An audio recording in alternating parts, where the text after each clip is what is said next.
మరి అందరూ ముక్కు మీద నోటి మీద నీలేసుకున్నట్టుగా ఉన్నారు తప్ప ఎవ్వరు కూడా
వ్యక్తిగత హరణాన్ని చేసే మాటలు ఎప్పుడు ఉండేవి కాదు.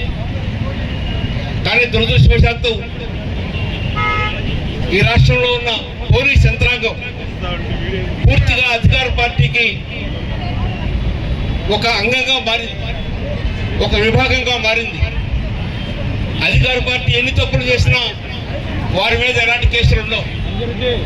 ప్రతిపక్ష పార్టీలు ఏ తప్పు చేయకపోయినా వేటాడి అరెస్టులు చేయడం, కేసులు పెట్టడం పరిపాటిపోయింది. ఈ 22 నెలల్లో ఇప్పటి వరకు దాదాపు 1800 సోషల్ యాక్టివిస్టుల మీద కేసులు పెట్టారు. 2500 మంది